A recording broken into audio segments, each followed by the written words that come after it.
Just a quick one. Give me a second to tell you about the proud sponsor of the Hodcast, Site Ready Solutions. In construction, a world where time is tight and quality matters, there's no room for passengers. Site Ready Solutions are changing the game. They're not just getting people into the industry, they're getting them ready to deliver from day one. It all starts in the community, attracting local people who might never have thought of themselves being on a construction site. Then they're given real training, hands-on, hard graft, and to high standards.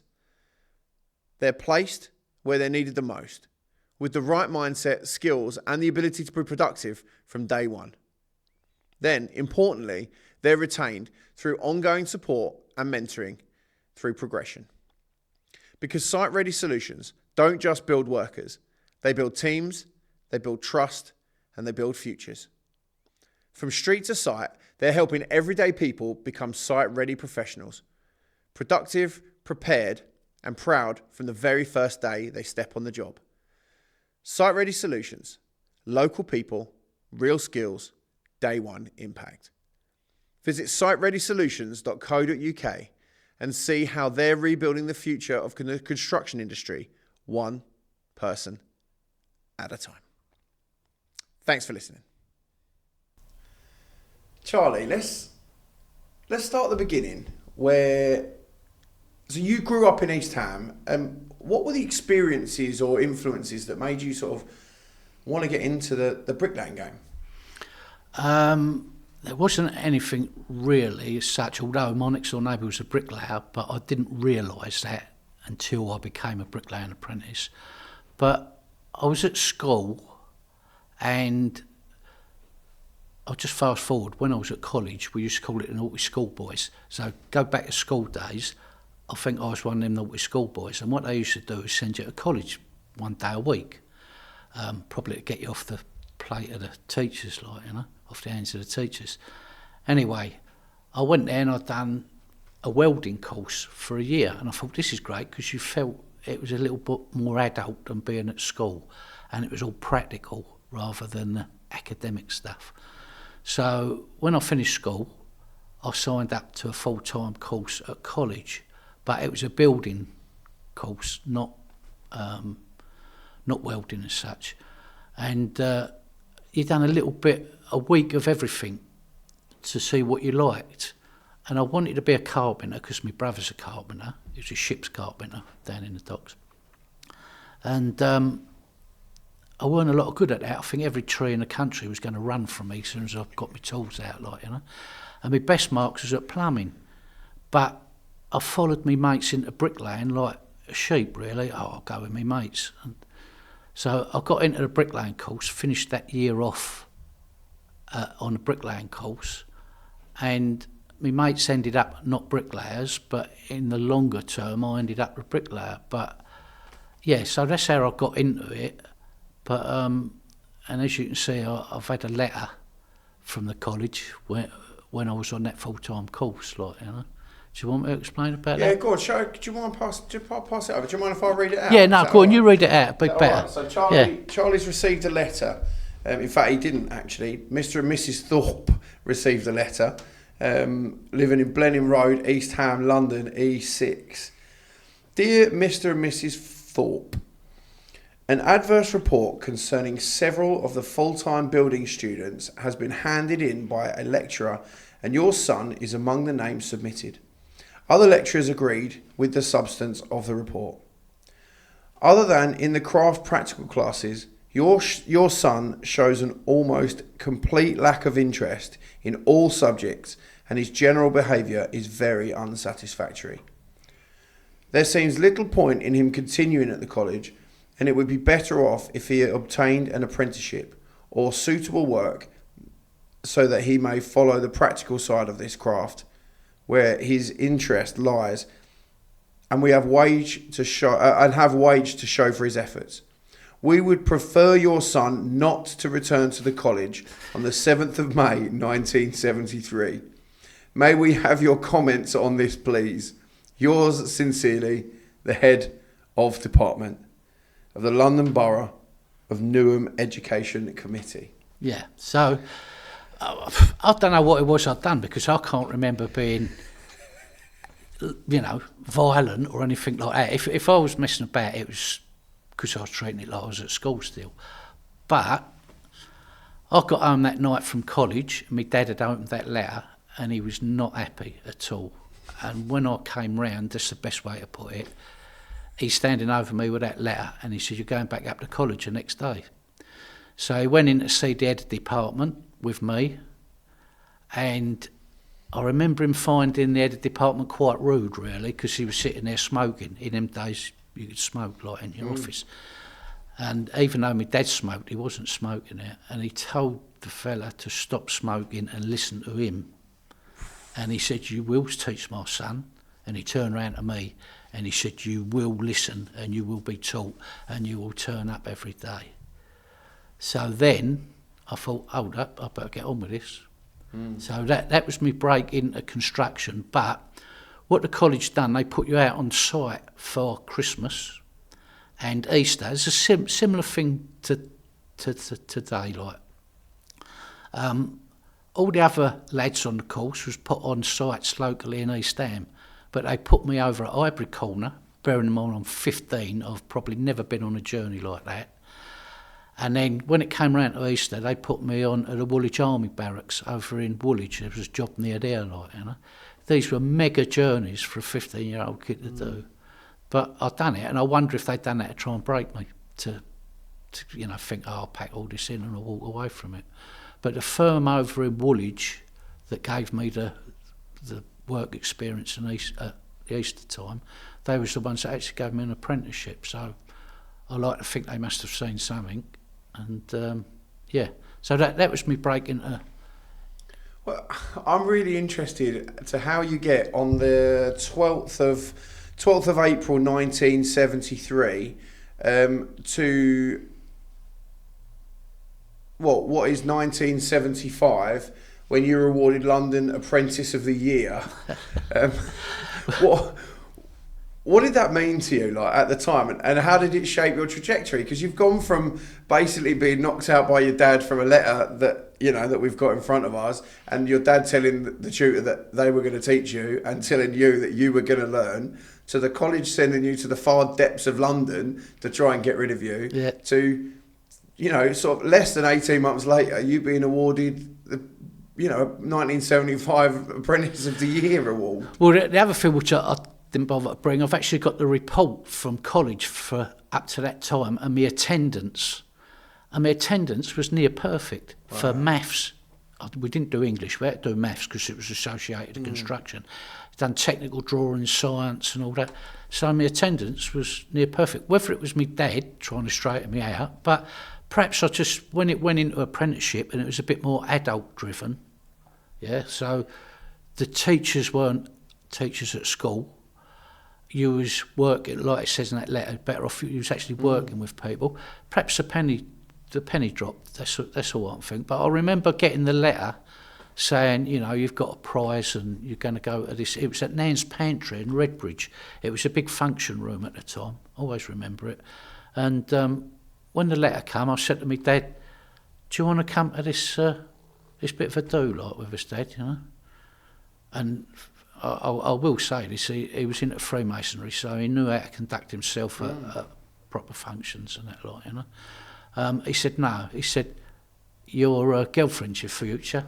He said, "Take her." So we went there. And do you know what the prize was? A £7 cheque. I spoke to my recent cohort of apprentices back last year, and they said £7. I said, yeah, but that was probably a week's wages then. Like, the rest, I imagine, in 1975, that's a lot of money. Yeah. Well, houses were only a couple of £1,000. Yeah. So I must have got on with things and just got my head round it, like, But I used to love it. I used to be the first one on site and everything, like, What do you think gave you that drive, though? Because it's all very well and good, people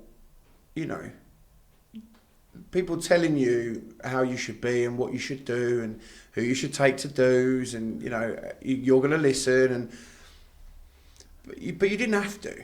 So, like, what is it that got you to becoming the apprentice of the year? Because, you know, turning up every day, we talk about it a lot. You know, zero talent skills. You don't need any talent to turn up every day. Do you know what I mean? Yeah, you just need well, I say you just need 2 legs. You don't even need 2 legs. Like, you know what I mean? To turn up somewhere is the bare minimum. And your attendance record says that you did. Like, what else is it that got you over that line? There was 2 people. The fella who was my mentor, I know Gary Staines talks about mentors now on site. It was probably not as regular back in them days, but I did have one. His name was Chris, can't think of his surname. He was coming to the end of his career, and he had a big influence on me on site. And the teacher at East Ham College, Les Seekins, his name was, gentleman, and he didn't treat you like a child. You was treated as an adult, and he went to the trouble of explaining things and getting you to do things right. And the fella on site, Chris, he wouldn't have you, and this happened, especially bearing in mind my apprenticeship was 4 or 5 year long, like, you know. He wouldn't have you labouring and all that. He'd make sure that the site agents and the management were allowing you to be laying bricks. So, as Gary Staines says, be productive, not be a labourer for 2 years before you laid a brick, that sort of thing. Yeah, for sure. And I'm interested because I obviously wasn't in college in the 70s at all. What was college like? What were the class sizes? How many teachers or tutors were in a class? That sort of stuff. Talk me through that, because nobody ever talks about this. The class sizes, they didn't seem to be massive and rammed like they are today. I would say 10 perhaps maximum. Okay. The teaching, you had a teacher for every subject. So Les Seekins was the bricklaying teacher. He'd do all the drawings and theory and all that. Then you'd have a science teacher. Then you'd have a maths teacher. What else was it we used to do? Something else. But you had individual people that specialised in that part of your career. Whereas today, they'd like one teacher to do everything. To do the practical theory, the maths, the English, and I've experienced that myself where I've had to deliver that, and it leaves me scratching my head. But yeah, I think that's the big difference. You had people that specialised in their trade and didn't expect them to waffle through things that they don't know. And what was the outcome? What were they looking for when you were at college? What was next? What were they setting you up for? What sort of at the end of your? I mean, for you it was an apprenticeship, and I guess that's the route, you know, and that is still the case today. You know, Yeah. The idea is you start an apprenticeship and you end up going into your job. But at college, then your mates who weren't necessarily doing bricklaying, what were they? What were they being sort of coaxed into? That they would have loved me to have stayed, well, not just me, but anybody in the cohort, and some of them did, to stay on and do ONC, is it? Ordinary National Certificate? Yeah. And HNC. Yeah. So that was the progression. They wanted you to stay on for that. But by then, I had sort of found drink and girls and going up pubs and all that, and I was losing interest with studying at college. And the company that I worked for, there was a big push on being self-employed in them days. So the employed bricklayer at work was sort of dying off. So I didn't see that as being the thing to do. So when my apprenticeship actually finished, I walked out that day and went with a subcontractor that was basically subcontracting off the main contractor, and I signed up and went with them, like, you know. So. But what about the other people at college? What I'm trying to get at is what in the 70s, what is college setting you up for? Are they setting you up for what I guess an ONC or an HNC is the equivalent, I guess, of like a degree sort of thing, or where are they trying to sort of pathway you into? And why? Well, I think ideally they would like you to have gone on to site management courses, things like that, and even into education itself.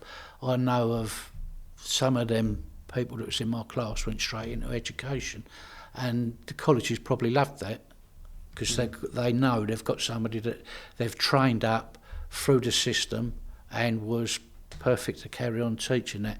But I don't think they actually had a goal for individuals for you to get to. The option, so when I say ONCs and HNCs, they was there if you wanted to do it. Otherwise, once your apprenticeship came, I think finished like that was it. They was happy to let you go. No, fair enough. The reason that I sort of asked that is because there's a big disparity between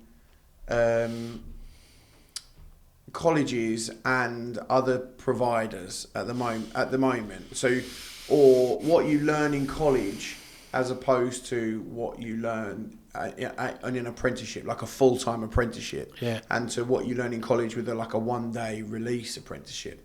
Was yours a full-time? The college wanted rid, so you can go and spend a bunch of time with Bricklayers. Is that? Yeah. I was there full-time, but in them days, it was one long day, 9 o'clock till 9 o'clock at night, and then another night. Well, that's frowned on now. If you've got a student past 5 o'clock, it's like, oh, they mustn't be here that long, like, you know.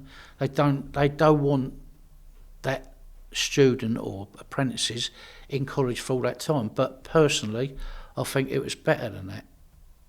And the other thing that I would say is, when you say it 1 day a week, I think by the time a student's gone in, got set up, knocked his mortar up, he's probably laid very few bricks, done very little work.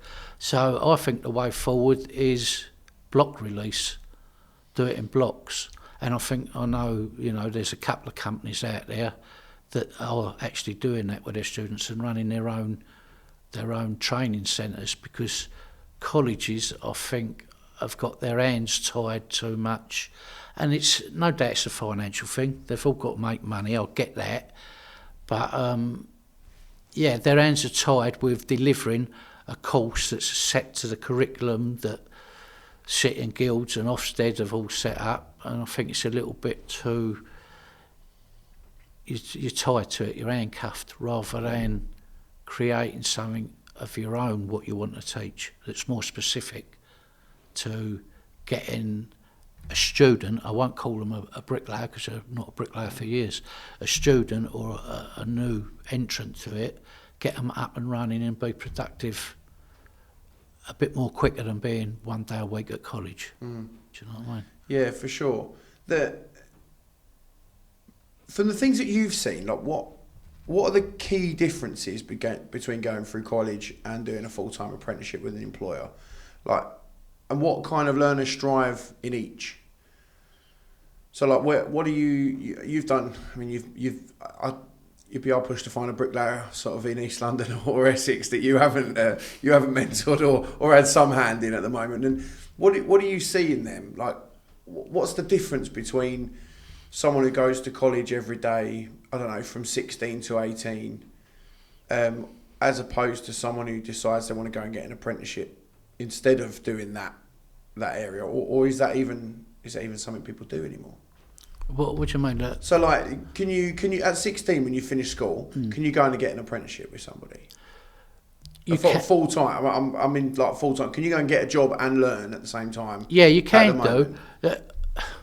Because colleges have not necessarily got all the contacts with the companies, they would like you to approach them. I've got a company, let's just say GSQ Brickwork, who'd like to take me on as an apprentice, and that's lovely. They'll sign you up and get you to go 1 day a week. But yeah, you've got to have the company, or colleges, there's this perception that colleges will find you a company. That don't work. So find yourself a company, then approach the college if the company's not got their own training scheme. But I don't know, if you've not got an apprenticeship set up to go to, I would always say sign on to a full-time course. But once you're signed on to a full-time course, the college then give you the impression that you can't leave it. So I would say if you was into a full-time course and then after 6 months somebody offered you an apprenticeship, take the apprenticeship and just say to the college goodbye, because they've not got you tied down. So I have a theory. This isn't necessarily fact, but I certainly have a theory as to why that is. And my understanding is that colleges don't get paid until you complete your course. Exactly. So they want, and I think that funding comes in years. Yeah. So when you finish year one, you finish your, it won't be an A-level or whatever they call it now, but you finish year one, the college then get paid for you finishing year one, and then you do, then they want. Yeah, so they want you to continue on in year two and get the rest of the funding. Yeah, so it's costing that college. If you walk out halfway through it, they're not getting anything for you. But you've got to think of yourself. Do you stay at college and possibly lose that placement as an apprentice because that company, whoever it is, may find somebody to take that position? So my opinion is take the apprenticeship and sod the college sort of thing. Well, I'll give you an example of that. My nephew, I won't say his name, was at an Essex college recently, and he'd done the first year, whether it was delivered right or not, but he'd done the first year, and he said, I'm not coming back. And they said, well, if you don't come back for the second year, you don't get your first year certificate. And I said to him, no, that's wrong. If you've completed your first year. So he actually went back to the second year thinking that he wouldn't get his first year certificate. So that is to keep people in. Set it up. I guess, and most of the people who work in colleges have the intention of doing a good thing. Yeah. Do you know what I mean? It's not the tutors and the teachers in colleges are not the ones who make the financial decisions. No. But they must have some knowledge of how the funding system works. Yeah. And they've personally, I guess, they've invested some amount of time in the learner, and they want to see it come to fruition. Yeah. What I find, what I find difficult is I've done a bit of research into how much money colleges get given per year per student, and it's not a small amount of money. I think it works out around between $5,000 or $6,000 a year. It might be slightly less than that. Or slightly more than that. It might be slightly more than that. And that's government money. That's government funded money. So, so the difficulty that I find is that we have a bunch of people coming to us saying, I've got my, I want to start out in the construction industry. I've got my level 2 City and Guilds in brickwork, and can I have a job, please? And we have to say, I'm really sorry, you're not a bricklayer. You can't get a bricklayer's card on site. You need a CSCS card, and you can't get that with a City and Guilds level 2. The best we can give you is a site labourer at the moment. You have to go and do your CSCS card, you do your touchscreen test, you do your one-day health and safety test, then you apply, and then you can come on as a labourer. But we can't do that. We could, and the difficulty is we can't even necessarily offer them apprenticeship because the funding has been used between 16 and 18 by an FE college in order to get them through college. So they aren't. I don't understand why or how this can happen, or why and how more people don't know about this. And I'm not telling you this is 100% factual, because I don't know 100%, but my understanding of it is, and I'm happy for people to write in the comments of this, that's not right, or for you to say that's not right, because a fair amount, a fair amount more about it than I do. At the end of the day, then you quoted level 2, so they've done level 1 first year, second year level 2. All they are is training courses. It's not making you a bricklayer whatsoever. You're just on a training course. It's as simple as that. And I've experienced it before with employers saying, we've got somebody saying they've done their qualification at so-and-so college, waiving this certificate. He said, no, they're lucky if they can even lay brick straight or accurately at all. Right? So I think colleges mislead some youngsters thinking that they're coming out that end as a bricklayer. They're not. All they're on is a training course. And it's difficult, isn't it? Because we know some people, like your Jack Dawson's at Hertford Regional, Christian Haffrell-Good, who now works at Lee Marley and runs their training program, but he was at college before that, and they are some of the best people and the most inspirational people that you will ever meet. Yeah, definitely. And they know what they're talking about, and they're really good bricklayers, and they really know, they're really good. And they are in Christian was, and Jack still is, in the FE, in an FE college, and they are doing the best that they can do with the curriculum and the way that they can do. Jack obviously is one of the founders of Super Trail, and that is a competition to find the fastest bricklayer in the UK. Yeah. So by right, you'd probably expect his learners to be pretty good. Yeah. I met a couple of them yesterday. I was out doing something with them the other day, and I met a guy called Rocco, who was one of the Super Trail apprentices. He's in the second year of his apprentice. I think he's probably going to win Super Trail this year, but there are others that could win. We'll see. Yeah, August. It's the apprentice. So I'm going to be there. Well, you've probably got a seat with your name on it. I'll put my name in for it. So I think they've got a lot more judges this year. So you'll get your own little throne there as well, I'm sure. No. Going back to the colleges. What I've experienced with some colleges is that they actually tell students, even though you've done level 2, you're still about to go on to apprenticeship. But you've said yourself, the funding gets out of the way, And when I worked for a well-known Essex college up until 2014, 15, we used to deal with the CITB rather than City and Guilds. And there's a thing there why there's a split between them, because they used to be together, but we used to have the apprenticeship lady come in from CITB,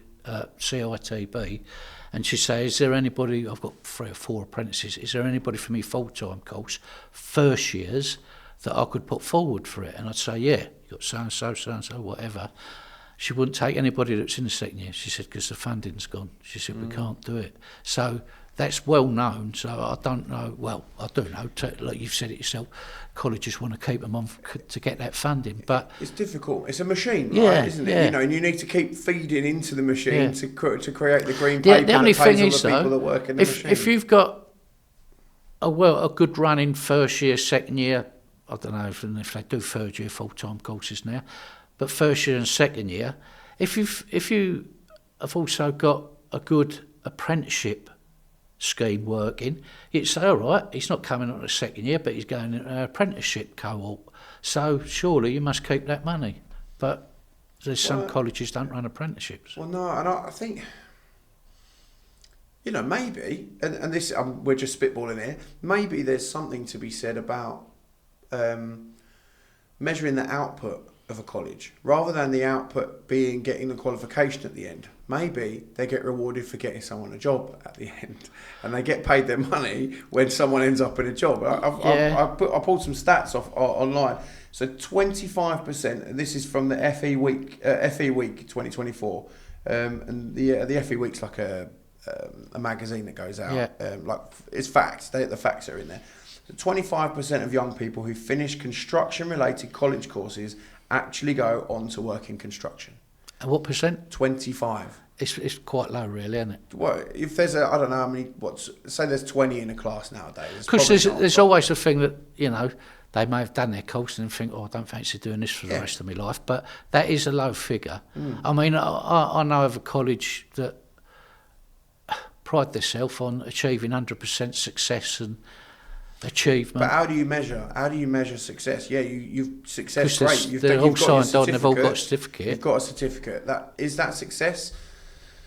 Do they have a job? That's it. Are they able to get a job? Yeah. What's success? Perhaps there should be, when you say like a payment, or they get their fee for if they get in a job, perhaps they should get, they've obviously got to be paid to deliver that first year course, but perhaps be paid, I don't know if this is the right word, a bonus if they go on an apprenticeship, and then retained at that college in their apprenticeship scheme, like, you know. That would be, I mean, that would be brilliant, wouldn't it? Yeah.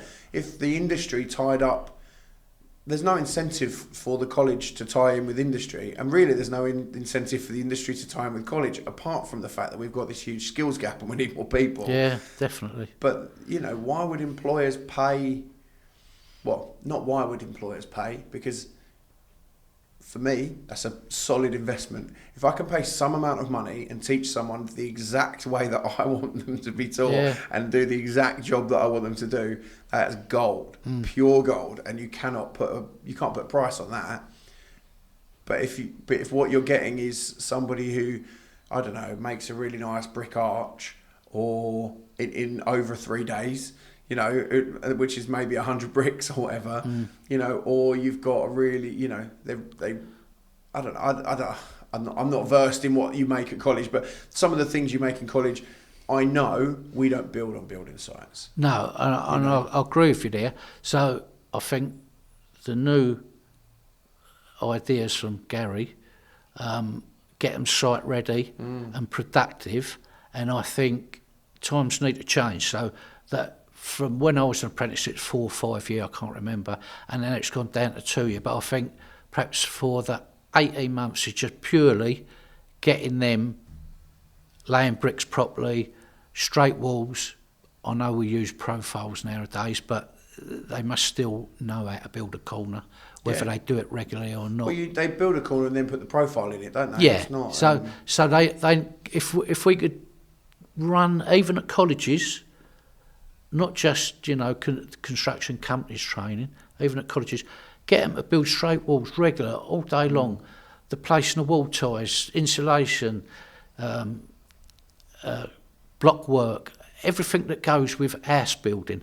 Do that for 18 months, probably 2 years might be a little bit too long, 18 months, and then after that, the company and the candidate, student, whatever, apprentice, whatever, sit down and say, look, this is on offer and this could be the next stage, another 18 months or a year perhaps of doing arches, decorative panels and all that. So the apprentice might say, no, this is enough for me, I'm quite happy doing that, I'll carry on doing it. And then you may find somebody say, yeah, I am interested in that, and I know you say we don't build that on site, and a lot of it comes made, the arches and all that. Yeah, it's all preform, isn't it? But I learned, obviously, all the old school brickwork, pointing and panels and all that sort of thing.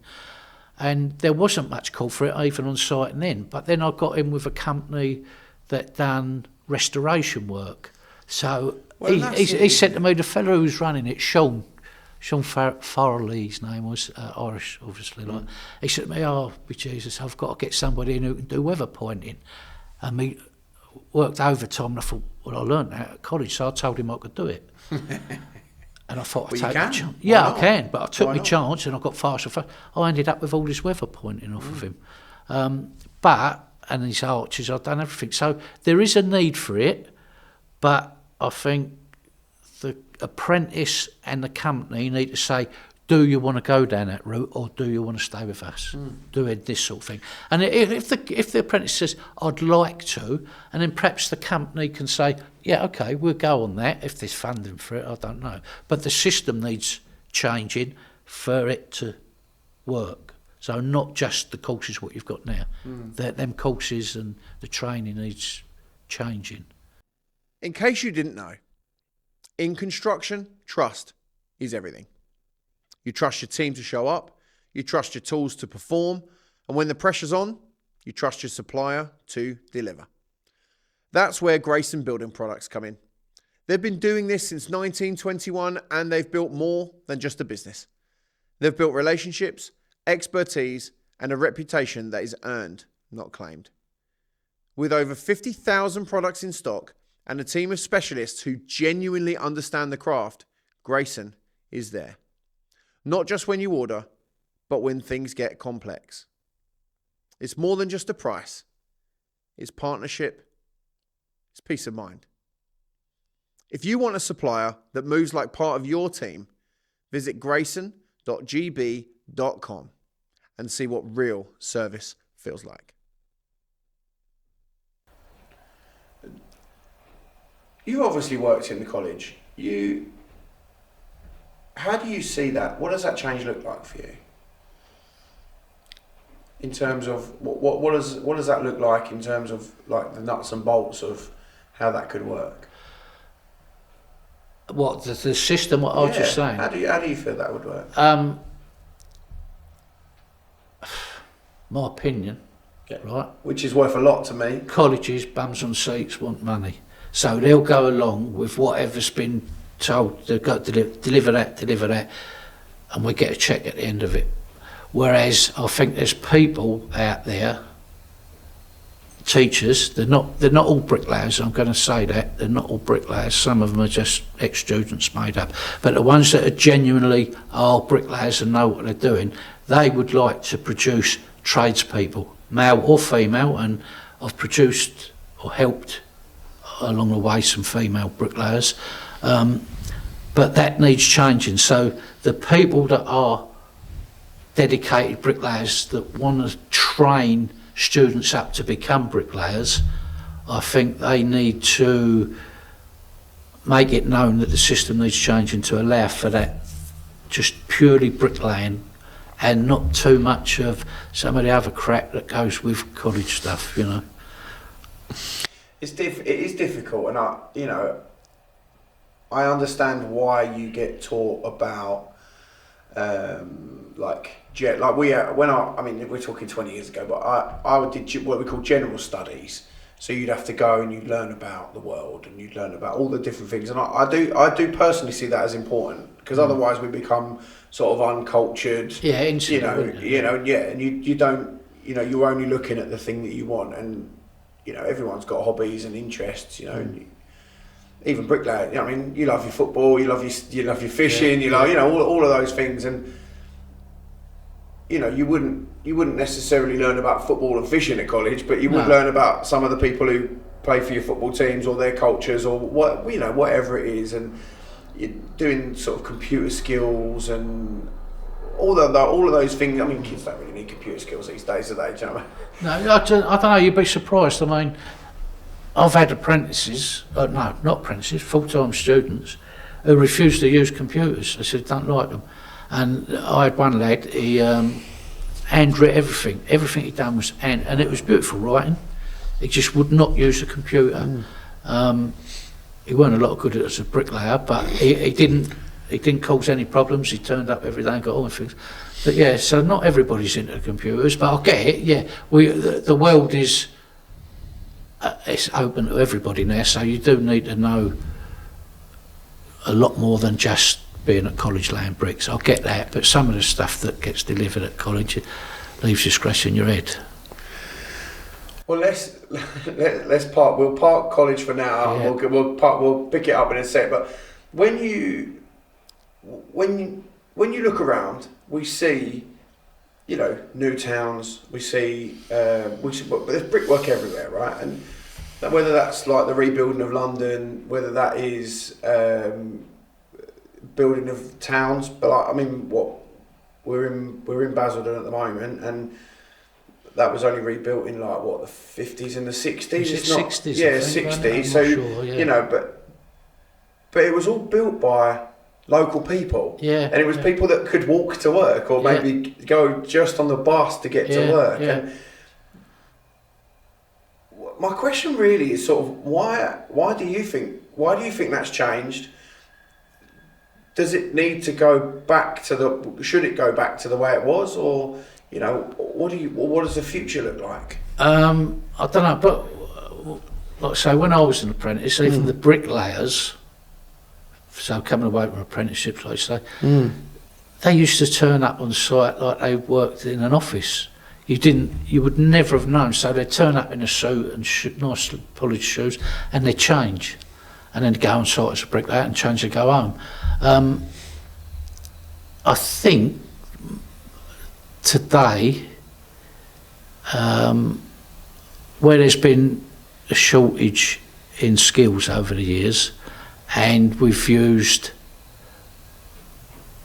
cheap labour from the continent or from anywhere in the world, I think that's had a big effect on it, because it's been convenient perhaps for employers to take them on and then neglect the training of people. I understand one of the clauses in the contracts is they have to train local people now. So that's a good thing. You may get back to that, the local people that are building, laying bricks. I remember an example in the 70s. I'd just come out of my apprenticeship and I was building Milton Keynes in the 70s. And the bricklayers were jumping ship and all going to Milton Keynes because it was no doubt it was good money, like, you know. But they was all London-based, Essex-based bricklayers that was going out there, and I think that's now under need of rebuilding again to sort out there. But yeah, I think with, like I just said, the world's a global place now, so you can get people from other countries coming here, but it's coincided with us neglecting training people in this country. Do you think that everybody you speak to says it, and you can see it? So my brother-in-law, he's retired recently, but he's a plumber. He's been a plumber out on site. He said to me, "There's an age group, Charlie. They're 45 upwards." He said 45 would be the youngest. He said that you can see are old school, know what they're doing, been taught properly. He said, and the youngsters have not had that training, and they may not just not have been taught properly. So you're losing a whole generation. It's moving up, going, retiring and dying, and I wonder what's being taught or where they're being, managed earlier on. I guess that's part of the problem, isn't it? And that's, it's not even a skills crisis we have right now, because we do have one now. Yeah. But in 10 years' time, it's going to be 10 times worse, because you've got. There was a stupid number. It was like 40% of the workforce are going to retire in the next. I'm pretty sure that's it. 2 and 5. So that's 40% are going to retire in the next 10 years. Because you're doing a demanding job. Bricklaying is a demanding job. I don't care what anyone says. It's really demanding, and it's really. I'm the health and safety guy for GSQ, and I'm always checking manual handling risk assessments and dust risk assessments and hand-on vibration, and I really want to look after our guys who work for us, because it's their body, it's their life, and I don't want them broken when they're 50. But you get to a place where you have to give it in, because you can't do it anymore. We've got a guy, Dave the legend, who works out on site. He's 72.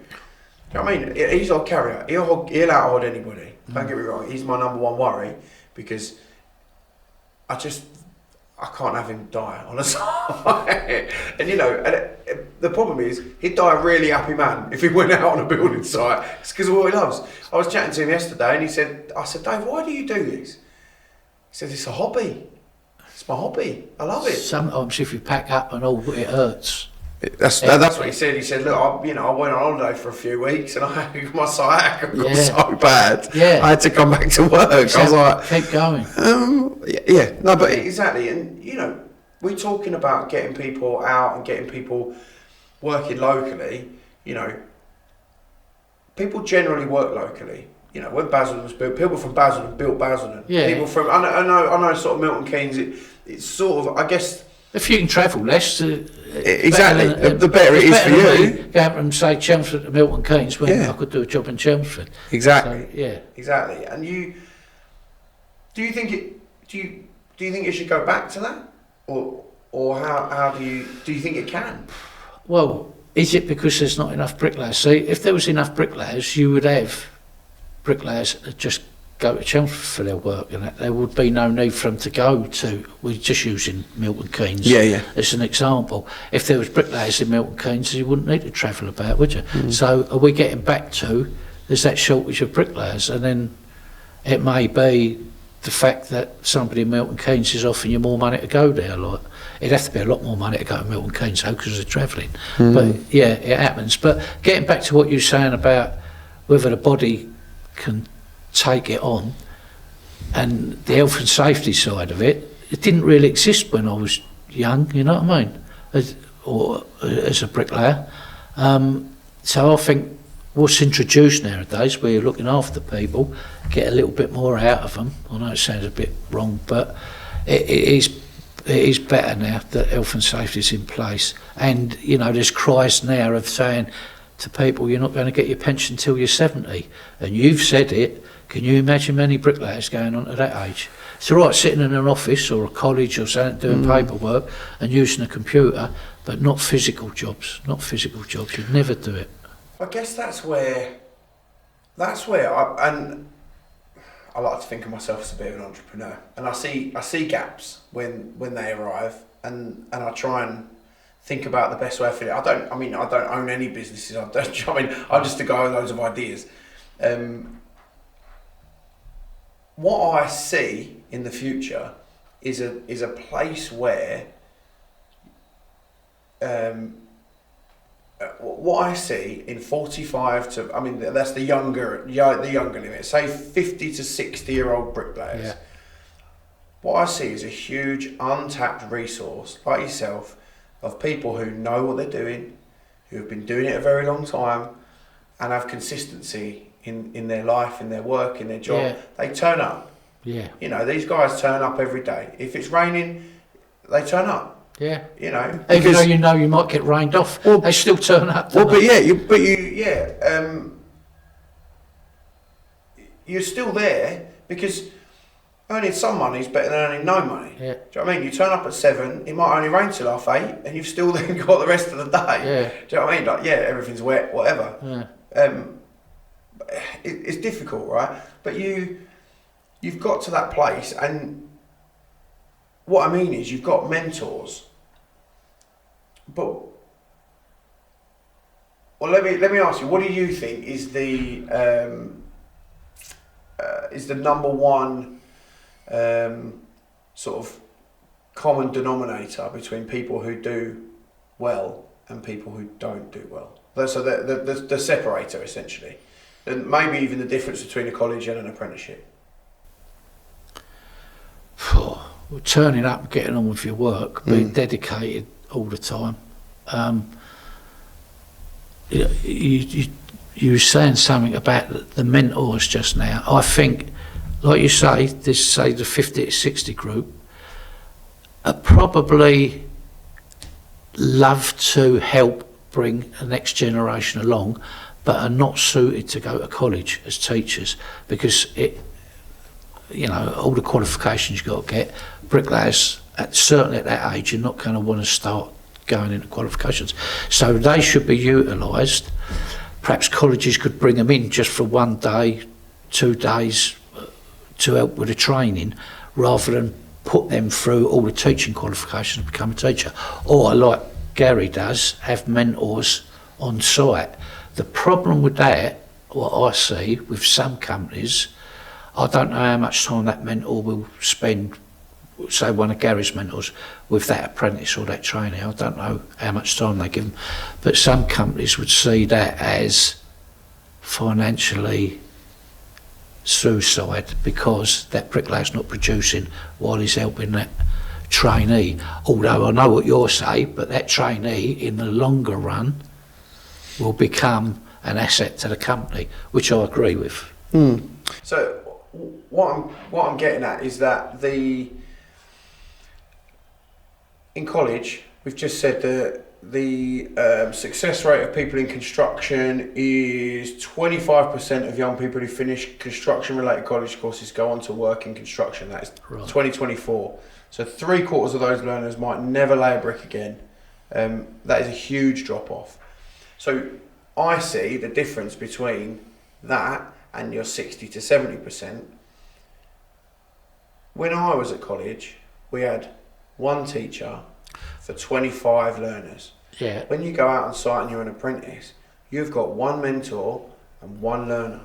And there's loads of studies around it as well. I've done a bit of digging into it. There's quite a few studies, and I'll maybe chuck them in the comments of when people are watching, and that show that there's no better intervention for someone who doesn't want to be at college or anything like that. The only or one of very few interventions you can make in a young person or anybody's life is take them out of being in a large group of learners and put them into being one-to-one with a bunch of grown-ups. Right, there's always been that argument. Too many in the classroom to give them attention. And let's say you've got a group of 25 in a classroom, you can do the maths on this, right?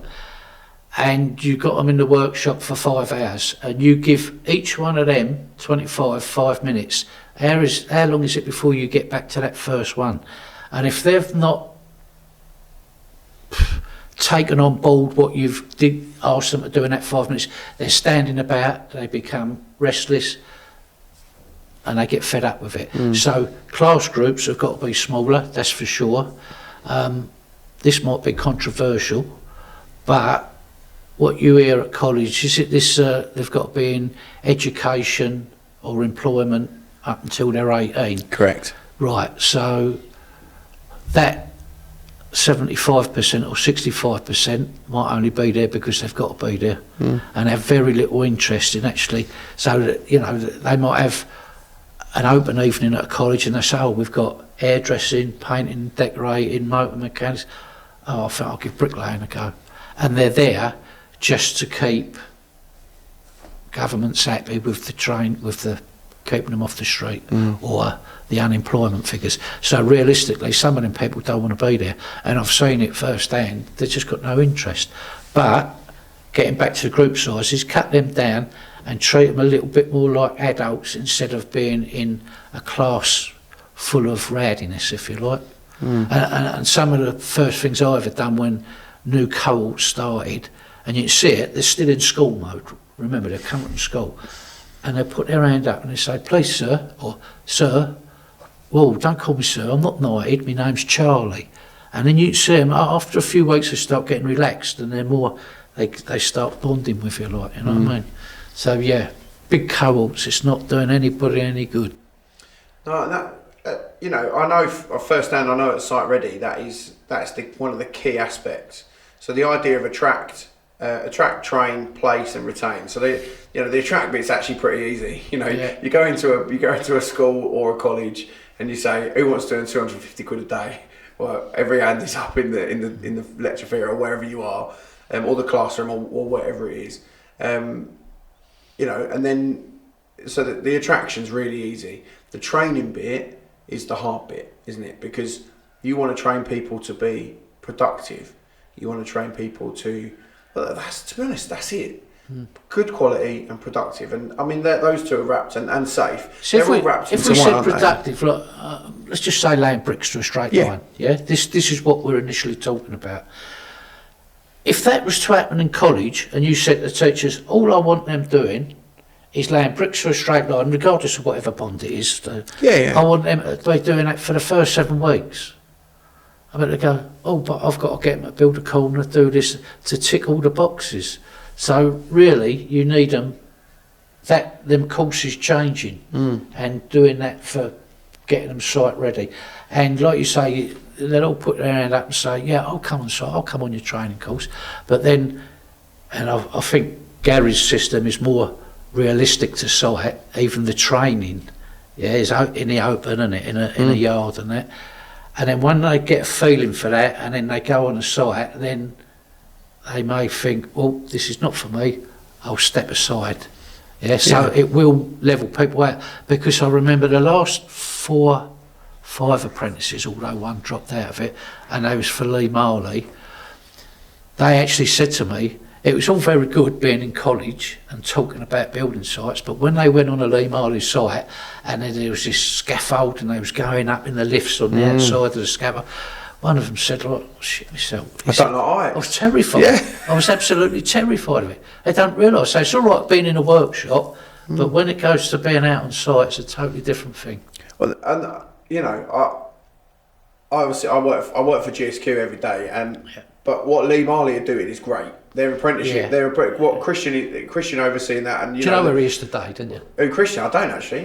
Where is he? Tell me. He's you stalking him again? I've told you. He got a letter for a garden party up at Buckingham Palace today, for education and all that. So I wished him good luck today. Do you know what I mean? I don't blame him. I don't blame them at all. He's worked hard. I think what they, and if everybody in the industry was a Gary Staines, a Lee Marley, Yeah. a Christian Hafferogood, a Charlie Thorp, we'd have people begging. But to what's come and happening learn. now with the Gary Staines, the Lee Marleys, and Swift Brickwork? Yeah, they're Flahive as well. You know, Yeah. are out there. That was what I was craving when I first come into the teaching side of it, and even Swift Brickwork recently was trying to get me to have some input, but it's too late now. They can't afford you. That's what it No, is. no, it's I've not got it in me to start new centres and all that from. So, but yeah, that was what I was looking for earlier on, and it's sort of only just started really happening. You know what I mean? Well, I don't know what I was going to say. I don't know if you've seen. You've almost certainly seen the NHBC hubs that are popping up in and around building sites. There's one in Barking, apparently. There is apparently coming. Yeah. So I can't. I might have privileged knowledge of some of these things. I'm not allowed to say, but you watch that space maybe. Yeah. Now they've said that they don't want to compete with FE colleges. I think that's daft. Because I think competition is always a good thing. I don't think there's no such thing as a bad competition, because all it does is make people better. You know, if you're an amazing bricklayer and you're the best bricklayer and you're earning the most money, and I turn up and I'm just as good as you're probably going to put a couple more down a day to be better than you were, just because you don't want to not be the best anymore. You know. But the NHBC hub, is that just totally for apprentices? So that is, so they do what they call, well, I don't know if it's the coined phrase, but it essentially is an accelerated apprenticeship. Right. So they don't have full-time students like a college would. No. Just be apprentices. They do. So they have a 5-week, I think the 5-week block at the start, then they go out on site for, I should know, but I don't. 8 weeks. Yeah. Then they go back for 2 weeks to the hub, and then they go out for 8 weeks again and back and out. And that's the block. They do that over blocks. Yeah. And that's how it went with my recent Lee Marley cohort. I had them for 4 weeks. Yeah, 4 weeks at college.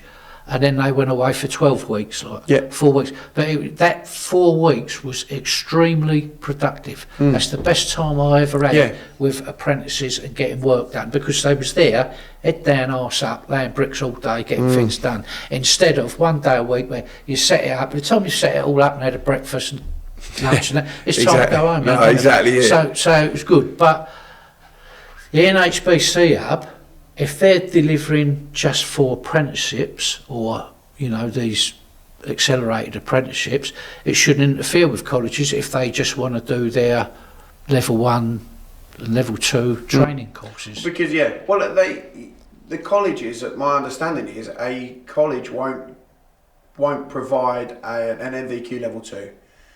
My understanding is you can't, at 16, you can't go and get an NVQ level 2 No, you can't, your average standard construction college. So your apprenticeship at college is what they call standards now instead of NVQ. So it used to be you done your NVQ. That was the end of your apprenticeship. Now it's standards. So you're trained for 2 years, and then you go away to a neutral venue, or they bring an assessor in. I do to do your EPA, End Point Assessment. Do EPA. Yeah. So once you've completed that EPA, and then you get a certificate to say you've successfully completed an apprenticeship. So that's the difference. So the only person that can get the NVQ now is an experienced worker. Right. Okay. But could you get? That's interesting. Can you get an NVQ from your standards? No. So from the standards that you do, you couldn't get an NVQ from that. So your End Point Assessment basically is to prove that you've done an apprenticeship. Yeah. A 16 to 18 apprenticeship, essentially, because it's still the same in the. Oh, can you? Yeah. So you could have. I mean, if I wanted to, I could go to college. Yeah, and still do it the EPA way. But the construction company's idea is, well, no, we'll train you. So let's say through Gary's training system. And I did speak to him about it, and he said, well, once they're good enough, and then we get somebody in to come in and do their MVQ for them, on site. Which is, so we've had, it's interesting, at GSQ we've done it various different ways, and Gary's been doing this for the last 11, 12 years. So he started Yes, 12 years ago. He had some people, and it sort of started, and then he didn't really have the infrastructure, so it sort of fell by the wayside. But some of those guys that started their training, it wasn't even an apprenticeship then. It was just, do you want to learn to be a bricklayer? Okay, well, come with us. They're now on site, out. They work for us. For some of them are supervisors. Yeah. And that's what I said to you earlier. Do the bricklaying bit, then you sit down with the company, whoever it is, and say, do I want to do that next step? If not, no, stay as a bricklayer. Or, I want to do that, whatever qualification it is, to become a supervisor, or do some training, mentor the bricklayer foreman, walk about with him, learn how to set out properly and all that. So leave it up to the individuals to make that step, instead of it just being, right, you've done level 2, now you've got to do level 3, now you've got to do HNC or whatever they are now. And that's the really good thing. And some people don't speak highly of the CITB, within the industry. Some people think, they're robbing us, and that we pay a levy. Yeah, I know. That comes from back in 1972, I think this was, right? That was passed in Parliament, that they have to pay that. I had an interview with the CITB to be their apprenticeship officer, and they was going to ask you questions. So I studied it, and I went there and hit them with it, and they went, did it? We didn't know that. But I'm sure I'm right. 1972. So that's why companies are lumbered with this. It was passed in Parliament, and they have to. So the interesting thing is, and as I say, people give this CITB a bad rep, but actually, if the company you work for pays the levy, you pretty much get whatever you want for free. Exactly. They should be going there and just saying, you sort it out for me. Exactly. So our guys, GSQ paid the levy, they've been paying for ages. Didn't realise you could actually get something back from it. Yeah. And then we're sending guys on their SMSTSs and like all of the qualifications that they're doing their MVQs, they're doing, I never had a problem with CITB. It was when I was at an Essex college, and we had a very good relationship, and it was always working. But if whoever's out there paying money in, you go to CITB and say, I want 3 bricklaying apprentices, sort it out. And that's what the bricklaying apprenticeship officer's for. She'll then go to the colleges, or you can apply actually through the CITB if you want an apprenticeship. And then they knit it all together. So, the Gary Staines of this world pay that money to them, sort it out for me. Yes. I wonder how many companies are out there that don't know that. No, and I find that fascinating, because really, I've never met a bricklayer that don't know what he's paying for. Yeah. Do you know what I mean? So you say Gary, some of them will be they quibble over half hour. Do you know what I mean? Gary was paying all that money in, and probably other companies now you say, I just assume they know what they're paying him. Well, maybe they do. So what was he doing? Well, to be honest, I don't know. I only started working in 2020 with GSQ, so before that, I don't know. But certainly in the last, we've now got GSQ have now got a training manager. Yeah. Bill goes around and Bill, works. you've met Bill. Yeah, I've met Bill. He does a great job working with our. He's like the glue that sticks together the mentors and the apprentices, the mentor and apprentice, and they have targets that they're supposed to hit their individual targets as well, because not every bricklayer, not every bricklaying apprentice is going to be laying 250 bricks a day. No. I mean, some of them learn at different rates. Yeah, that's absolutely fine. That's everybody's learning skills. Exactly. Yeah. And and some people, bricklayers can earn.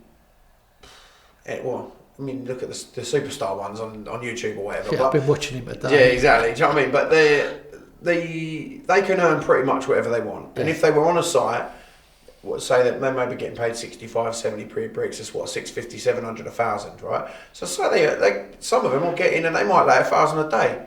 So they're earning 700 quid a day, But that is back-breaking work, and it's really hard, and you have to be really good. But you don't have to be the best bricklayer in the world, the fastest bricklayer in the world, to make a living. You're absolutely right.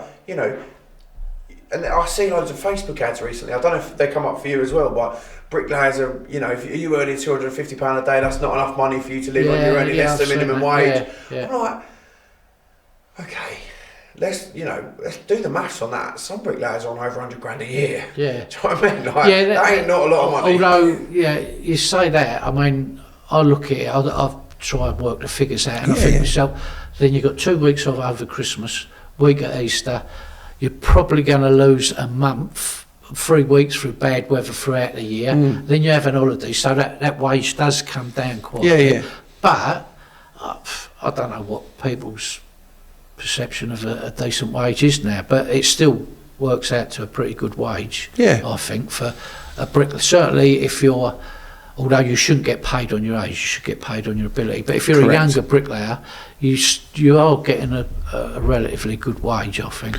Well, I think, as you say, it's to do with, you get paid for productivity, right? So and it's one of very few professions or trades where you get directly paid for your exact output for the day. Yeah. You know, and if you're on the age-old argument of price work versus day work, we won't get into that because but it is that direct output. I laid X today, therefore I get paid X. Someone comes and checks it. Is it quality work? Is it laid to standard? You know, the NHBC or whatever the insurance company that are coming to check the LABC or whoever it is, they'll come out and check. Yes, it is. Brilliant. Release the money. Pay the people. Done. I remember working for a subcontractor out of East Ham. It was only a little bloke, but he had some nice work. So we stuck with each other for something like 8 years, I think I worked with him. But I remember him employing some bricklayers once, and we had somebody who'd been with us for a while, who had wife, mortgage, kids, car and all that. Let's just say he was on £50 a day at the time. And then they start a youngster who was producing the same amount of work on site, but his attitude was, oh, he's only a youngster though, I'll only give him £25 a day. But he's still doing the same amount of work. So it's a little bit unfair to look at it like that. You know what I mean? You've got to be, if you're producing the same work, you should all be getting the same money. That is an interesting, when you put it like that, I find it hard actually to sort of. I did, yeah. When he said it, to do that, because we've got, you know, I work, I DJ as well. And we have, you know, it's difficult, isn't it? Because like I go out and I DJ like fitness events and stuff, and it's taken me the best part of 20 years to get to where I am now. Yeah. And to learn the skills that I've learned, and to do the things that I can do with a set of decks in front of me, you know, to make the crowd, like hype the crowd, bring them up, bring them down, take them on that roller coaster ride, all of those things. And then we've got some younger guys who I work with as well, and they want the same money. Well, but I'm doing the same job as you. Well, maybe you are. But also maybe you've learned from what I did, and you've learned from everything that my experience over the last 20 years. You know, we've had a couple of younger DJs that sort of come around, as me and a couple of other guys, and we go around sort of together, and we take them to places and we do stuff, and you know, a bit like, it's not an apprenticeship. And the young lads, when I say young lads, when we met them he was 16, he's now 18. He's gone, you know, he's gone to uni, and he's actually at the Liverpool Institute of Performing Arts. Like, this kid is good. He's going to be famous. He will be famous one day for whatever he does, because he's an absolute, like, he's crazy. What he can do is crazy. But taking it back to the bricklaying, you're always going to be standing on the shoulders of giants. You know, you were not the giant one time, but now you've become the giant, and they're all standing on your shoulders. Do you know what I mean? And then the next guys who come through, and I guess it's about, and I guess I'm checking myself now, really, it's about the willingness to accept the fact that there is a peak, and you get to a peak, and then you either taper off, and you whatever age that is, whatever that looks like, or at that peak you think, do you know what, is there a little bit higher I can go, which will then just drag the next lot up with me. And you know, as you say, do you get paid for the same amount of output? Well, by the raw facts of it, you laid 500 bricks, I laid 500 bricks. We should both be at 60p a brick. We should both be earning £300. Right. So, but this contractor's idea was, but you've got a wife and kids. I ain't, so I shouldn't be paid the same. So that was a little bit, that wore a bit thin with me. That. Yeah, I don't think. Yeah. That shouldn't affect your wage. But then I guess it's who got. If you're the bricklayer, so I'm the owner of the company and you're not the owner of the company, I probably have to deal with more stress and hassle. Oh yeah. Do you know what I mean? So if I were the owner of the company and I had two bricklayers, one was 50 and one was 25, and they were both paid, they were both giving the same output, I should be paying both of them the same amount, because I am essentially making the same amount of money out of them. But I guess again, if one of them has come in as just a bricklayer, you haven't had to train them, you haven't had to do anything with them, then their rate is what their rate is. If you have been training someone for the last 10 years, the first 5 of those 10 years, they are probably owing you. So probably for the next 5 years, you should probably, or the other way around. They owe you at the start, you owe them at the end. You know, so that it's sort of, there's like a bell curve of, or the trainee who knew nothing has to somewhere break away and go off by himself. To do it. And that we talk about that a lot actually. I sit in meetings with Gary and Greenie and Bill, and the industry, like, yes, it's lovely when you've trained someone and they stick with your company and they stick with your company forever. But there's also a real pride as well. And the guys, I'm not a bricklayer. I would never profess to be, because it's a hard job and I'm terrible at it. I think I've laid 10 bricks ever and they were terrible. Which is okay. I'm happy to not be a bricklayer. But when you've trained someone and you see them and you see them flourish in another environment, there must be a real sense of, I did that. Well, do you know, when I was saying about the ex-apprentices of mine that with, what's the company, Hills, is it? Oh yeah. Samuel? Lewis. Yeah, Lewis. And Matt Wood. Woody, I'm thinking myself, Jesus Christ, those my apprentices, you know what I mean? They was in a classroom, and now they're up there at the Lewis Barber was a senior site manager over in Basildon, and Matt Woodcraft is our project manager over in Dunmo. There was one, if he gets to watch this, he's going to kill me, but he was an apprentice of mine, and his name is, I'll get this right, he's Jan van der Quest, right? So when he started as an apprentice with me, he said, forget the name, he said, just call me Dutch. So I know him as Dutch, right? Dutch works for us as well, you know that. Yeah, that's what I was going to get round to, He was working with Lee Marley. Oh, was he? Yeah, and then he left them, and I don't know, it didn't work out, and I connected Gary and Dutch up, like. Oh, nice. So, Well, I will send a message to Dutch. Do you call him Dutch or call him Jan? It depends how well it's behaved that day, really. I had an email, I've been emailing this morning actually, Dutch. Really good. What, so Dutch was one of your apprentices? Yeah. That's brilliant. And then I get a phone call one day, Billy Wooders, and he's on a job over at Park in building. Charlie, Billy Wooders here, don't know if you remember me. So I says, yeah, of course I do, like, you know. I said, how are you getting on? Now, he was a full-time student, he wasn't an apprentice, right? So this shows how good, not just me, but my team was training people up.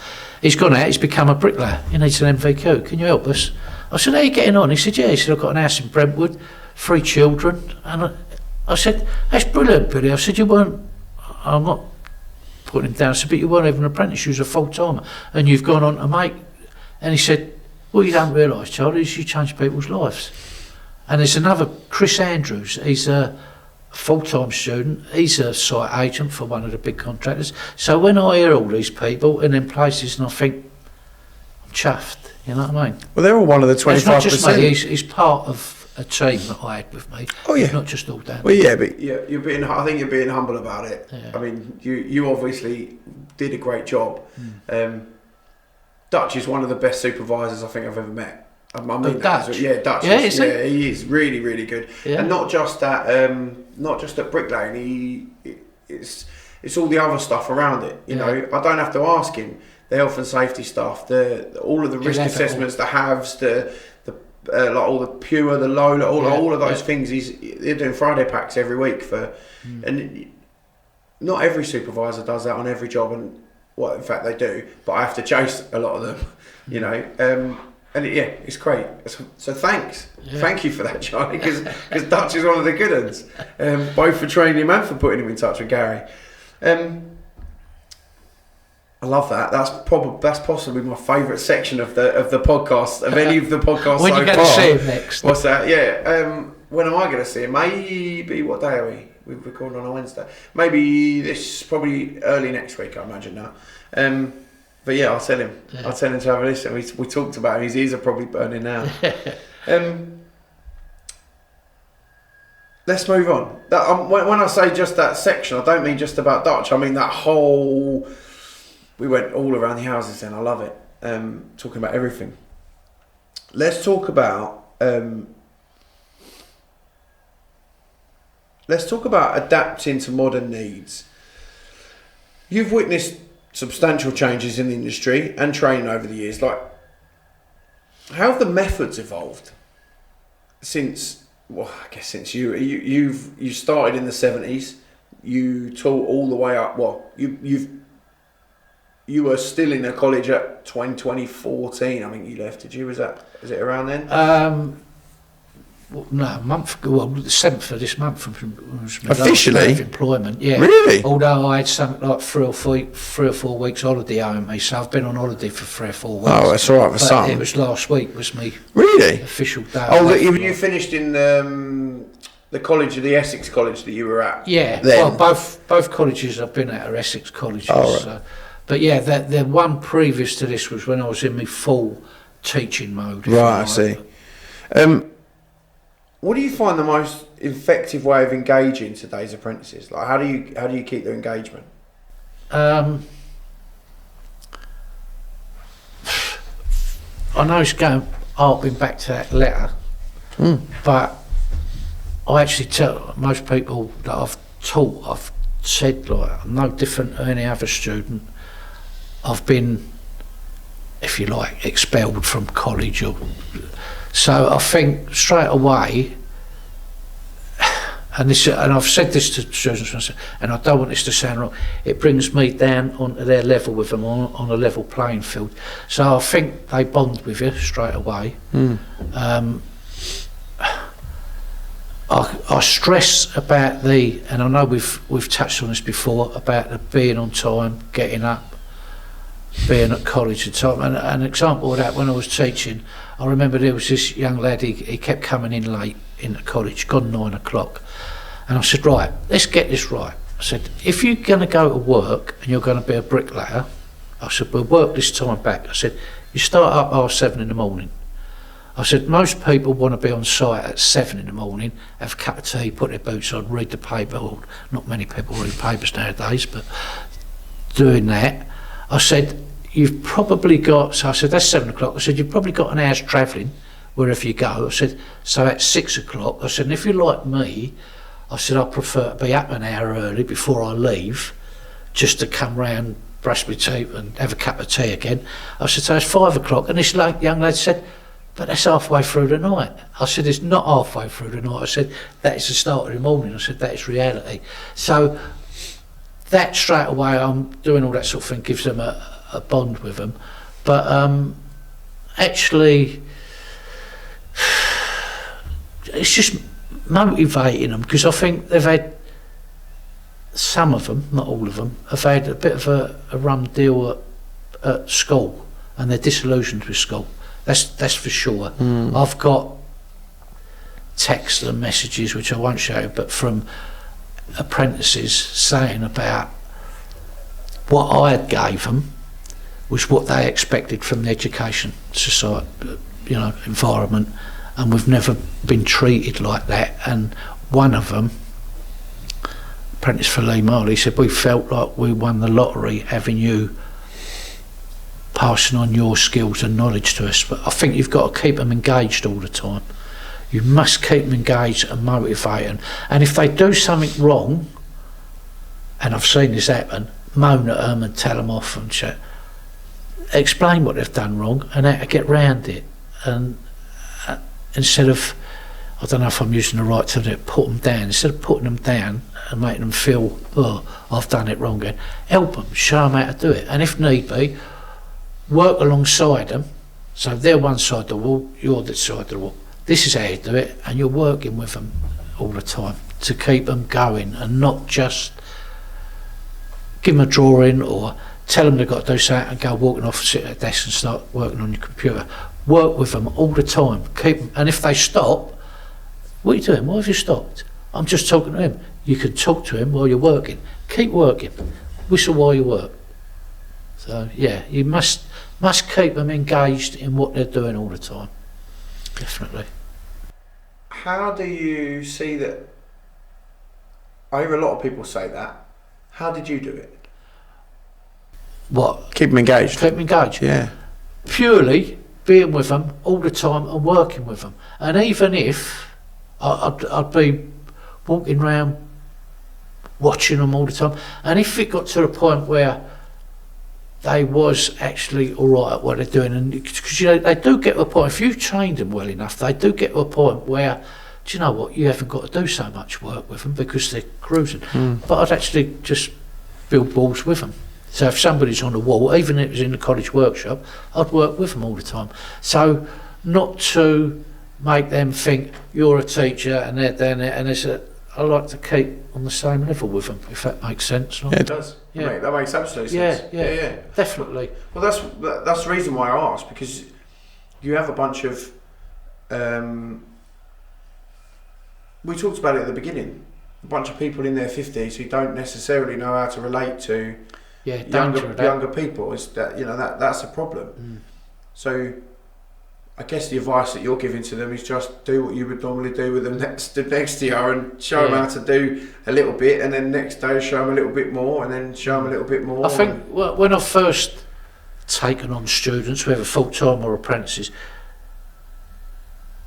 firm, not strict, got to be firm with them at the start because you've got rules to lay out. But yeah, at the end of the day, once you've achieved a bond with them, and then I don't know if come down to their level is the right word, but work along with them, like, you know what I mean? Instead of I'm a teacher up there and you're down there, sort of student sort of thing.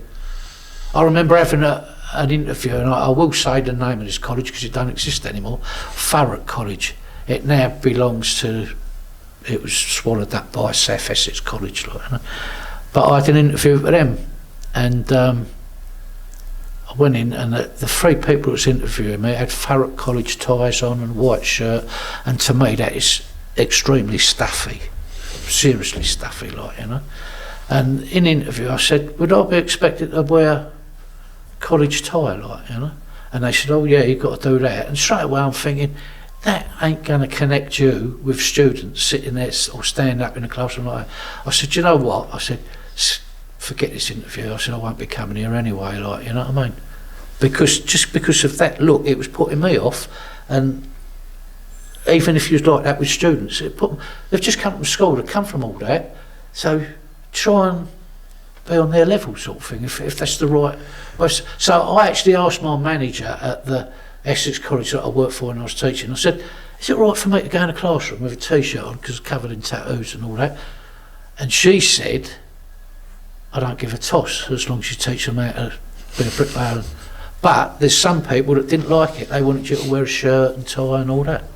Well, it's interesting you say that, because again, right at the beginning we talked about the fact that when you started, and I chatted with Greenie, our construction manager, when you started, people went to work in their sort of in the number one. Well, it'd be the number twos these days because the number ones was for Sunday, right?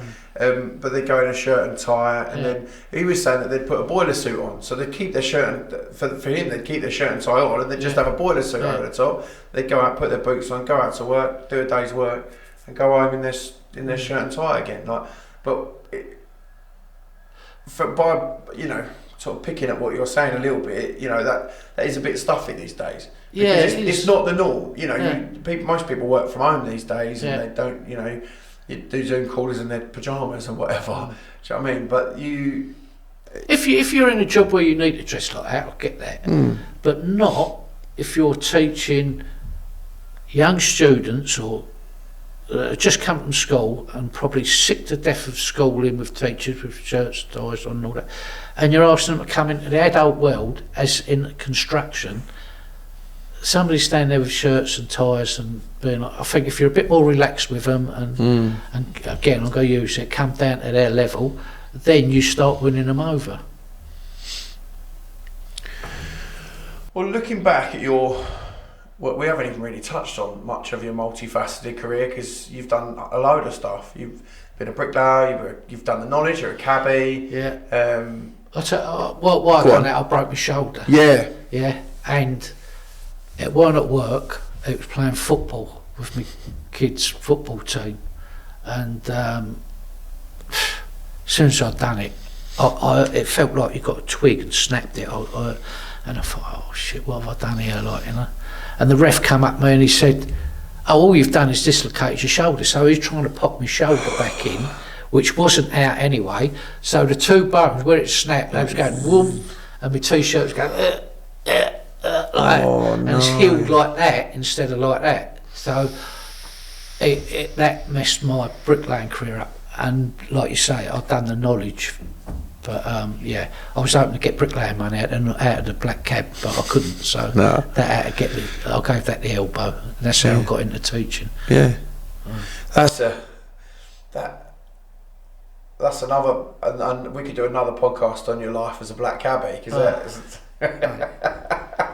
I'll tell you what. Let's do a couple. I didn't put these in because I didn't think our audience would necessarily be particularly interested, but I am. So. I don't care about anyone. It's really it bothers me. What's the most interesting thing you saw as a cabbie? Right, I've got to look at a bit of paper because and this will start the story off. The fella's name, Richard Harris, the actor. Right.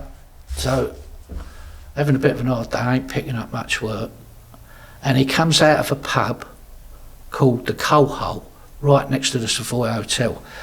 And he's got long grey hair. He looked like, well, I thought when I see him, he put his hand up the cab, and I thought, I didn't recognise him at the time. I thought, oh shit. Out of all the tramps and dossers on the road, I get him. Couldn't have been the cab behind. So anyway, he gets in, and as he's getting in my cab, I'm thinking, Jesus Christ, this is an actor. And I couldn't remember his name, that's why I've had to write it down. So he's told me where he wanted to go, somewhere in Chelsea, wherever it was, like. And as we're going along, I said, excuse me, I said, I hope you don't mind me asking. I said, I've got to go pack me a bit of paper. I said, I know your name's Harris. I said, but I can't think of your first name. And I know everybody don't want to always talk to you in a cab. That was like showing a red flag to a bull. He got the right hump. He said, Harris, Richard Harris is my name. Now get me to where we're going. So off I go. I thought, I ain't saying nothing, because not everybody wants to talk, so you keep stum. Gets there and I thought, I've got to say something to him. Like, you know? So when he gets out, gets to pay, it was £9.80 or something like that. So I said, I'm a big fan of yours. So he said, oh yeah? I said, yeah, especially when you was in Spartacus and you stood up and went, I'm Spartacus. He was never in the film. It gave him the right rats. So he gave me £10. I thought I was going to say, keep the 20p. And he went, 20p change, please. And took it away. I wound him right up. But yeah, there's quite a few, but that was the biggest one. Like, yeah. Oh, really? Yeah. And what drew you to being a cabbie? What? What drew you to being a cabbie? Because the knowledge is not a piece of cake, is it? No, when I broke my collarbone, if that was today, somebody, Gary, Swift Brick, whatever, they'd say, don't let him go, for Christ's sake. Even if I'd only been a bricklayer, we'll train him up, supervise it, or get him involved with our training. But this was quite a while ago, and it was, Charlie's broke his collarbone, he ain't laying bricks anymore. What do I do? I didn't have a clue what to do. And I'd heard about the knowledge, and I thought, and they all spoke about what fantastic money it was and all that sort of thing, and I thought, I'll do that, but if I can get bricklaying money out of it, I'll be happy with it. Well, I couldn't get bricklaying money out of it. My wife said to me, oh, you're going out in your house again, because I was forever in a cab trying to make ends meet. You know? So, really, that led me into the teaching thing, because I thought, I can't keep doing this for the rest of my life. So, yeah. But it was good. I did enjoy doing the knowledge. That was like, people used to say to me, how do you remember this? How do you remember that? I said, the architecture of the building. Or there might have been a fancy arch over the doorway. And I could remember buildings as easy as anything. Didn't have a problem with it. Well, you're quite a masculine geezer, if you don't mind me saying. I know you're quite a masculine fellow. I know you've got like drawings all over you and that sort of stuff. But what for you? Like, what do you see masculinity as?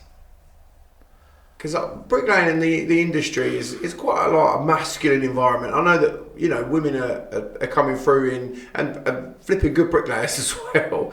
Yeah. But what do you see like masculinity being? Not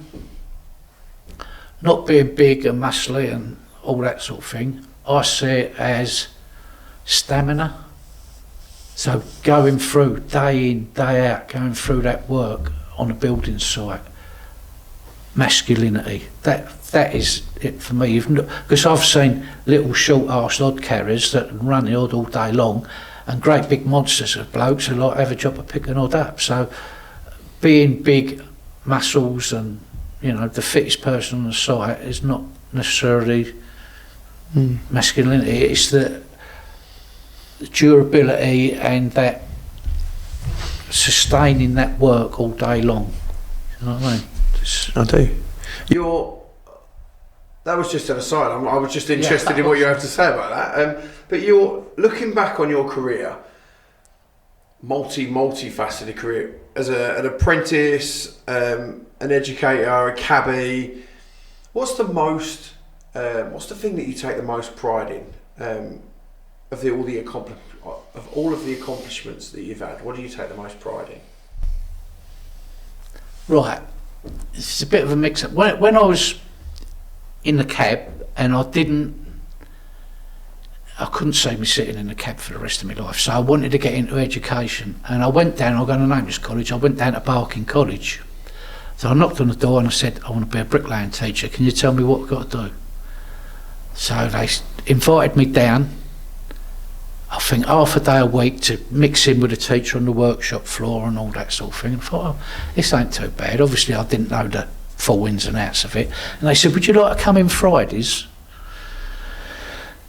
to do a full day's teaching? Nothing, you don't get paid anything, you're doing it for goodwill to get a bit of experience, which was all right. I was doing that. So they put me with what we call the naughty schoolboys, yeah? So they're obviously disillusioned at school, they put them at college. So I've done that, and that was all good. I got on with them, didn't have any problems. And then somebody came up and said the principal or the head of construction wants to see you up in his office. So I went up into his office. He said, come in, Charlie. He said, I understand you want to be a teacher, or you'd like to get involved with it. So I said, yeah. He said, I want you to write me a 300-word essay on why I want to become a teacher. So I said, what is that then? So he said, so we can see if you can read and write. So I said, well, you can shove your fucking job up your arse. I said, I ain't doing that. I just thought you're taking the pee out of me. So I went away and eventually got into teaching through John Lang training, and then ended up at Essex College. And I had this goal to go back to Barking College with skill build, because I knew skill build, I knew about it, and win it on their doorstep. So I went back, I can't remember what year it was, got all three places, first, second and third. And the lad who won it for me, or for us, the college, not me, won it for us, he had a disability. He had something wrong with his hand from birth and just little stumps and that. So he had to go through twice the amount of work of picking up a brick with his good hand, putting it under his arm, buttering it up, taking it, putting his trowel down and then lay it. He actually built the wall with 40, 50 minutes left, and he was walking about watching the others build their wall, and he won it. So I went back, obviously that member of staff who asked me to write that essay had long gone, but I just thought I've gone back and I've achieved something, and I've won on your territory. And the lad who won it, Tom Ling, his name is, whether he'd ever get to see it. He got in the Guild of Master Bricklayers because we went to the House of Commons and he won. No, he didn't win. I think he came second or third Youth UK Builder of the Year award, and he got something like £200 cheque and then £500 worth of tools, and we had the day out in the House of Commons. So that going back to Barking College and be able to go like that to you, and he actually done that when he picked up his award. He went like that. So, yeah, I love that. That was good. That was good. I loved that. And when I went home and I told my wife, I phoned her up, I said, like, we've won. We've beat them at Barking College. She said, you've done everything you set out to achieve.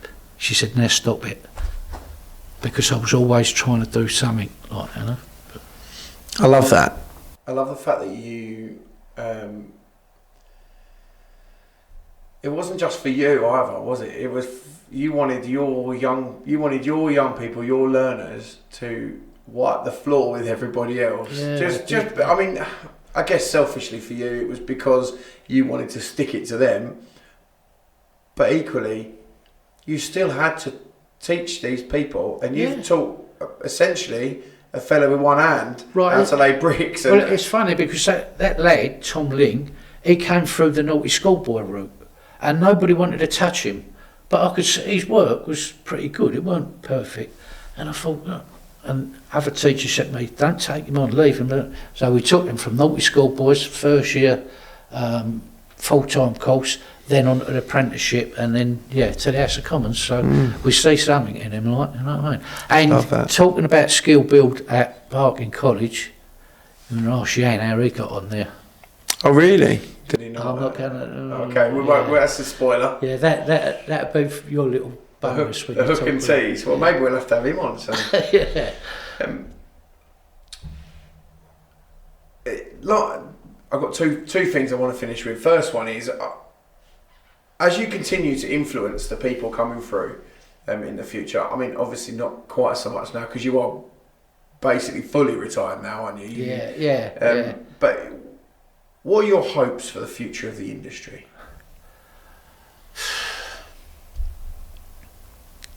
To get tradesmen properly trained up, I've got to see a commitment from companies. I mean, you've mentioned GSQ, Lee Marley, Swift Brickwork, and I think you've done a Hodcast with Bob Nazida. We have, yeah. It's not been released yet, but he's been on it? No, you'll get to see that one soon. I was talking to him yesterday. We've always said there's got to be a commitment from companies, and we've always said it will possibly end up opening up their own training facilities, which I've just mentioned 3 of them, although Swift taking their apprentices down to Colchester Institute. But Lee Marley, GSQ, they've done it, and there will be others follow suit. That has got to be the way, because unless FE change drastically. So that is something I would like to see in the future. And if a company's not really fully aware of what they'd want, go to people, retired people, and say, what do we need to put in place? Help us set it up. We're not asking you to come and work, just help us set it up, and then we'll get our bricklayers in from on site and do the tutoring, mentoring and all that. So that I think is the way forward. Love it. And the last thing, it's a bit of a closing tradition, and we actually have had a couple of people who have been suggested, but if you could pick someone who was going to be sat where you are in that seat for me talking to him, who would you have? And you can't pick Bob, and you can't pick Gary Staines because we've done both of them already. Because he could talk the legs off the back of a donkey, Jack Dawson. Jack Dawson, yeah. Fair. Okay. Yeah. Well, Jack, we're coming for you. Well, Charlie, this has been one of my true favourites because you there's just nothing you don't know about. I love it. It's absolutely brilliant. So I want to thank you from the rest of the team as well at the Hodcast and Site Ready. But yeah, thank you so much for coming on. Yeah, thanks for having me. Thank you. Cheers, mate.